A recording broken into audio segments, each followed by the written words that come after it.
hari ini ayat hafalannya Matius 2 ayat 2. Kami melihat bintang di timur dan kami datang untuk menyembah Dia. Dan teman-teman sekolah minggu, selamat hari Natal. Shalom semuanya kakak-kakak sekolah minggu. Aku Eling, hari ini aku mau menyampaikan ayat firman Tuhan minggu ini yang terambil dari Matius 2 ayat 2. Kami telah melihat bintangnya di timur dan kami datang untuk menyembah Dia. Oke kakak-kakak dan teman-teman semua, selamat hari minggu, terus berkati, God bless you, selamat Natal. Shalom semuanya. Sekarang kami mau menghafalkan hafalan dari Matius 2 ayat 2. Kami telah melihat bintangnya di timur dan kami datang untuk menyembah Dia. Oke semuanya, terima kasih. Selamat hari Minggu. Dadah. Shalom semuanya, saya Weling. Hari ini saya mau menyampaikan ayat firman Tuhan 1 Januari 2021 yang terambil dari Lukas 2 ayat 30. Mataku telah melihat keselamatan yang daripadamu. Oke kakak-kakak dan teman-teman semua, selamat tahun baru, tahun diberkati, Happy New Year. Nama saya Janet. Hari ini saya akan menghafalkan ayat hafalan dari Lukas 2 ayat 30. Mataku telah melihat keselamatan yang daripada Apa kabarnya? Pastinya adik-adik semua luar biasa kan? Kita akan mulai ibadah kita. Sebelum kita mulai ibadah kita pada hari ini, mari kita bersatu dalam doa. Allah Bapa kami yang berkata dalam sorga, Tuhan Yesus yang baik, Tuhan kami sungguh berterima kasih dan mengucap syukur Bapa atas kebaikan bagi kami di sepanjang hari-hari kami Tuhan. Tuhan, tiba saatnya kami akan memuliakan nama Tuhan. Kami ingin memulai ibadah kami Tuhan, Kau berkati kami dari awal, tengah hingga akhir. Baik kakak-kakak yang menyampaikan juga firman Tuhan, Engkau berkati mereka agar mereka juga menjadi saluran berkat yang datang dari Tuhan. Terima kasih banyak Bapak. Di dalam-Mu Tuhan kami sudah berdoa mengucap syukur. Haleluya, amin. Adik-adik, kita akan mulai ibadah kita angkat lagu pujian Tuhan Yesus Allah yang luar biasa.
angkat satu lagu pujian, saya bukan pasukan berjalan.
Adik-adik, kita akan menyembah Tuhan. Kita angkat lagu penyembahan kita, Dia Sanggup, dengan sikap sungguh-sungguh.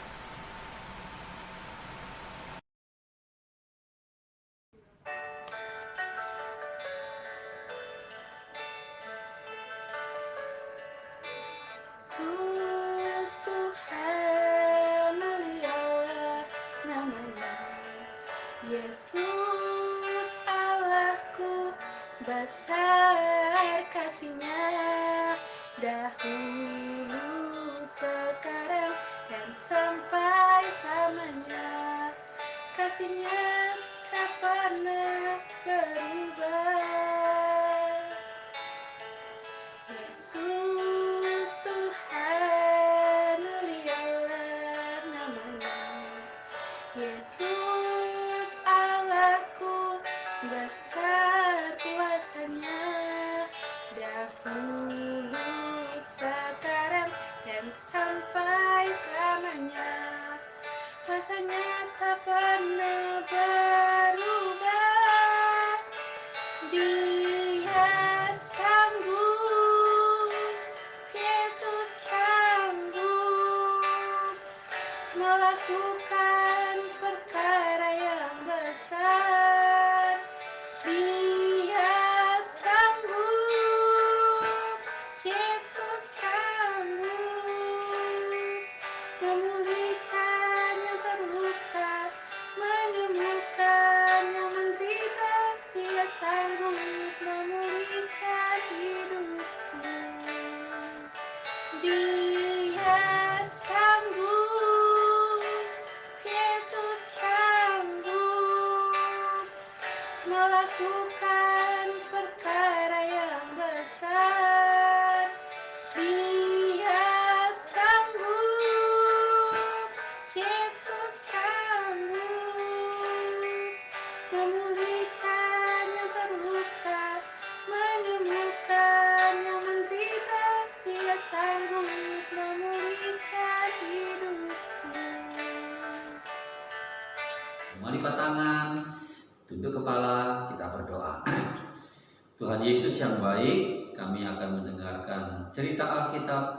Tuhan, tolong kami dengan Roh-Mu yang kudus, agar kami mengerti firman-Mu, dan kami semua diberkati.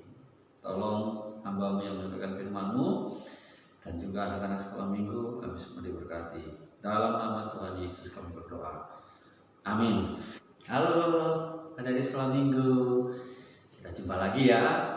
Bapak mengucapkan dulu selamat Natal dan selamat Tahun Baru dan selamat Hari Minggu.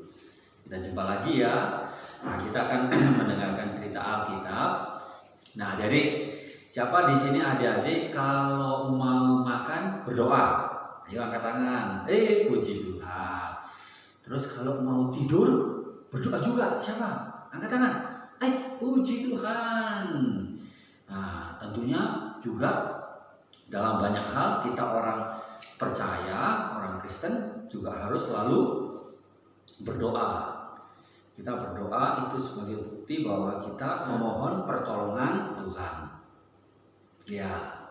Nah, pagi hari ini Kita akan merenungkan firman Tuhan yang terambil dari kitab 2 Tawarik pasal 32 ayat 1 sampai ayatnya yang ke-23 ya. Dari 2 Tawarik pasal 32 ayat 1 sampai ayatnya yang ke-23. Nah, temanya itu atau judul ceritanya Raja Hizkia berdoa meminta pelepasan dari Tuhan. Nah, jadi Raja Hizkia ini itu adalah raja yang sangat mengasihi Tuhan. Dia takut akan Tuhan, dia sayang sama Tuhan. Dia selalu melakukan apa yang baik, apa yang benar di hadapan Tuhan. Dia jujur kepada Tuhan. Nah, jadi di sini harus belajar seperti Hizkia ya, harus melakukan yang benar, harus jujur ya, dan takut akan Tuhan. Nah, Raja Hizkia ini memerintah kerajaan Yehuda di Yerusalem, kotanya ya. Nah, suatu hari adik-adik itu ada seorang raja yang namanya Sanherib. Ya, dia dari kerajaan Asyur. Nah, kerajaan Asyur pada masa itu kerajaan yang besar, hebat. Ya, banyak bangsa-bangsa atau kota-kota yang sudah banyak dikalahkan oleh Raja Sanherib ini. Dia raja yang tidak mengenal Tuhan. Suatu hari dia melakukan pengepungan terhadap kota Yerusalem, di mana di situ tempat tinggal Raja Hizkia bersama rakyatnya. Oleh sebab itu Raja Hizkia mengumpulkan semua panglimanya, ya, dikumpulkan. Mereka rapat aja nih. Bagaimana untuk menghadapi Raja Sanherib ini? Dan kemudian Raja Hizkia bilang, kita tutup semua saluran air, ya, supaya orang Asyur tidak menikmati air itu. Nah, selain dia mengumpulkan para panglimanya, jadi Raja Hizkia sebagai orang yang takut akan Tuhan, dia mengasihi Tuhan, dia percaya kepada Tuhan. Tuhan pasti menolong dia. Oleh sebab itu Raja Hizkia ini dia berbicara di depan rakyatnya. Dia menguatkan rakyatnya supaya mereka jangan takut, jangan tawar hati terhadap Raja Sanherib dari kerajaan Asyur. Dia katakan, yang melindungi kita jauh lebih banyak daripada yang melindungi Raja Asyur ini. Raja Hizkia mengatakan itu karena dia percaya sama Tuhan. Walaupun dia sadar adik-adik bahwa tentara musuh itu begitu banyak, ya, tapi dia tetap percaya Tuhan pasti menolong. Kemudian adik-adik, supaya untuk melemahkan rakyatnya Raja Hizkia, si Raja Sanherib ini dia memutus utusannya ke Yerusalem. Mereka mempengaruhi rakyat Yerusalem, yang intinya banyak kota-kota yang sudah kami taklukkan, banyak kerajaan-kerajaan yang sudah kami taklukkan. Tidak ada Allah dari mana saja yang sanggup menolong mereka, ya, termasuk Allahnya orang Israel. Wah, mereka menghina adik-adik Tuhannya orang Israel melalui perkataan-perkataan itu, supaya orang atau rakyatnya Hizkia ini mereka ketakutan adik-adik. Ya. Kemudian mereka juga menulis surat adik-adik. Isinya itu pokoknya merendahkan Tuhannya Israel atau bangsa Israel. Bahkan kesannya itu mencaci maki Tuhannya Israel. Nah, itu dilakukan adik-adik supaya mereka lemah dan nanti mereka kalah. Bahkan mereka bilang, kalian itu dibohongi sama Hizkia. Siapa yang bisa menolong kalian? Allah mana yang bisa menolong kalian? Kalian dibohongi sama Hizkia itu. Nah, apa yang terjadi? Begitu Hizkia mendengar olok-olokan atau ejek-ejekan dari bangsa Asyur ini, ya, dia berdoa, dia meminta pertolongan Tuhan, meminta kelepasan dari Tuhan. Dia sampaikan kepada Tuhan apa yang dikatakan oleh rakyat atau tentara Asyur ini, bagaimana mereka menghina Allahnya orang Israel. Jadi Hizkia dalam keadaan pasti dia takut adik-adik, ya, dia pasti gentar karena memang musuhnya banyak sekali adik-adik mengepung kota Yerusalem itu. Tapi dia percaya sama Tuhan, dia berdoa dengan hamba Tuhan. Dia berdoa. Terus apa yang terjadi adik-adik? Tengah malam Tuhan mengirim malaikatnya untuk membunuh tentara Asyur. Dan yang dibunuh adik-adik tahu berapa jumlahnya? 185.000 tentara Asyur mati semua. Nah, pada waktu bangun pagi, Raja Sanherib kaget. Loh, kok tentaraku banyak yang mati nih? Semua bergelimpangan jadi mayat ini. Akhirnya dia ketakutan dan dia juga malu adik-adik. Dan akhirnya dia tidak berani melanjutkan penyerbuan ke Yerusalem. Kenapa? Karena dia lihat dengan mata kepala sendiri bagaimana dalam waktu singkat itu tentaranya yang jumlahnya besar itu mengalami kematian. Nah, ini akibat kuasa doa dari Hizkia, ya, bersama hamba Tuhan. Dia percaya kalau dia berdoa mohon pertolongan Tuhan, Tuhan pasti menjawab. Wah, akhirnya Raja Sanherib yang sombong ini adik-adik, dia akhirnya pulang ke negerinya. Dan apa yang terjadi? Pada waktu dia masuk ke rumah ibadahnya, atau mungkin lebih tepat kuil penyembahan berhala mereka, si Raja Sanherib ini, Raja Asyur, dia dibunuh oleh anaknya sendiri.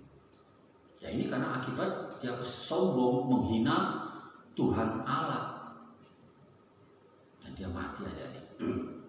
Nah, berita ini tersebar ke banyak tempat. Akhirnya banyak orang, mereka kagum, mereka takjub bahwa Allahnya orang Israel itu luar biasa. Dan akhirnya banyak orang membawa persembahan ke Raja Hizkia. Dan Raja Hizkia akhirnya memperoleh kemenangan. Karena apa jadi? Karena Hizkia berdoa. Tatkala dia menghadapi masalah, dia berdoa. Tatkala dia membutuhkan pertolongan dari Tuhan, dia berdoa. Nah, adik-adik dikasih Tuhan Yesus Kristus, dari kisah ini apa yang bisa kita pelajari?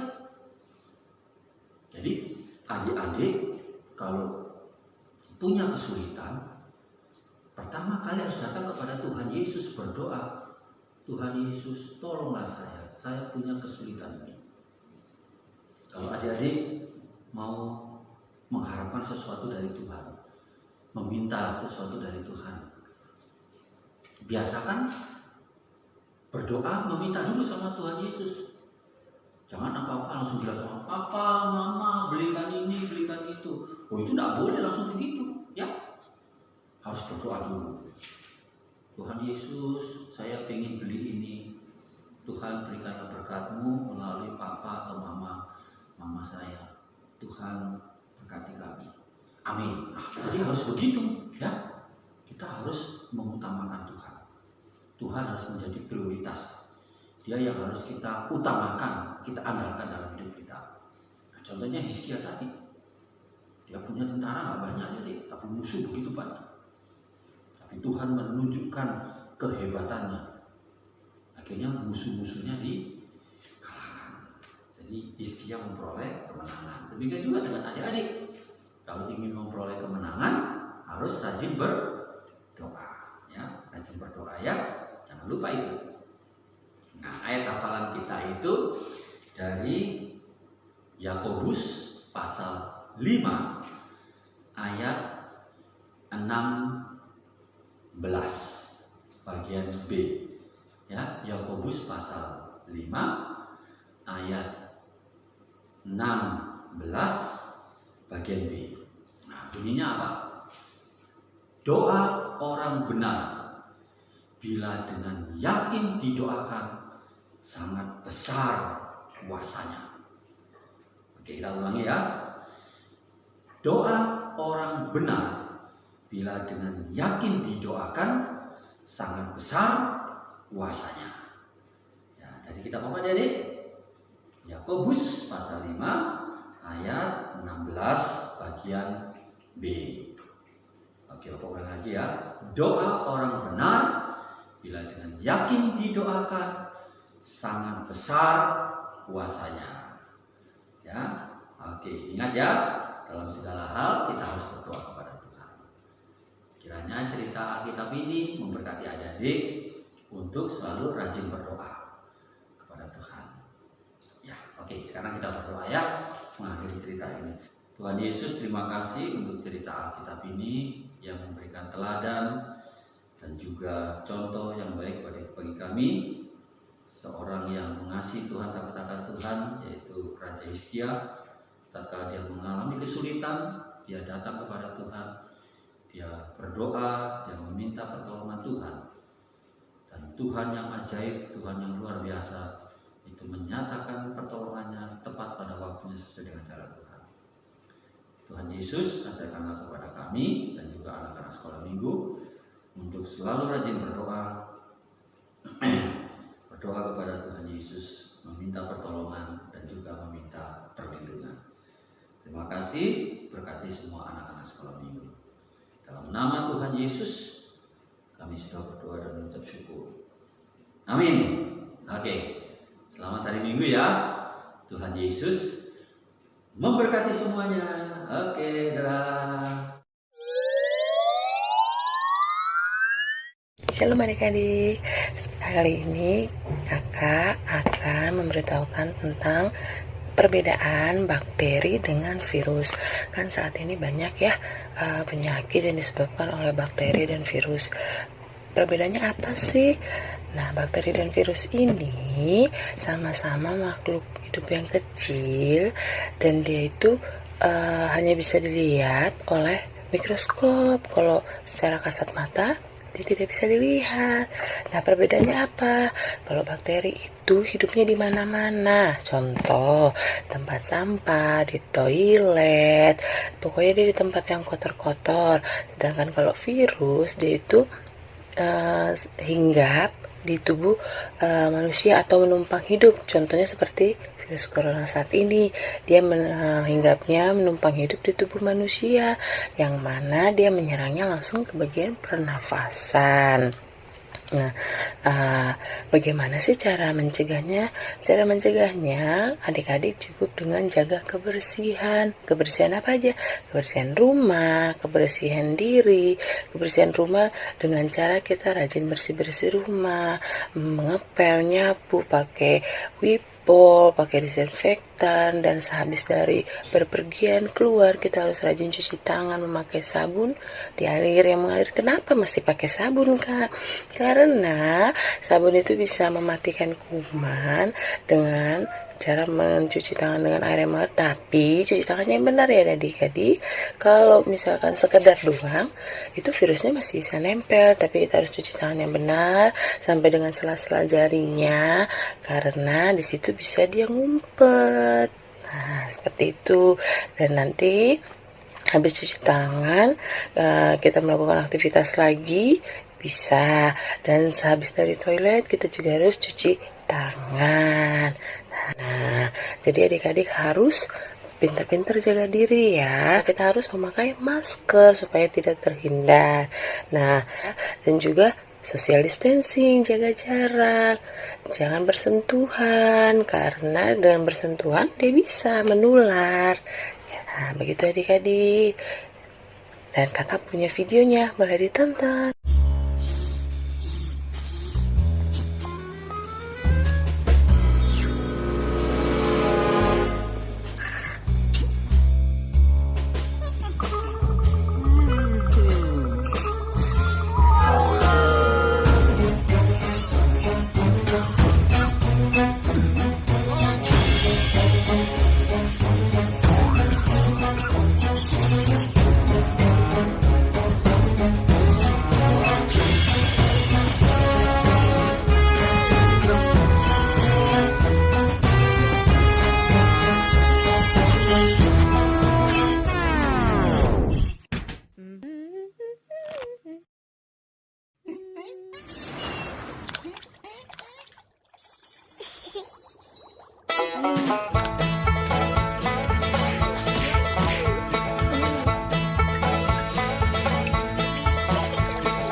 Demikian adik-adik. Nah, terima kasih adik-adik.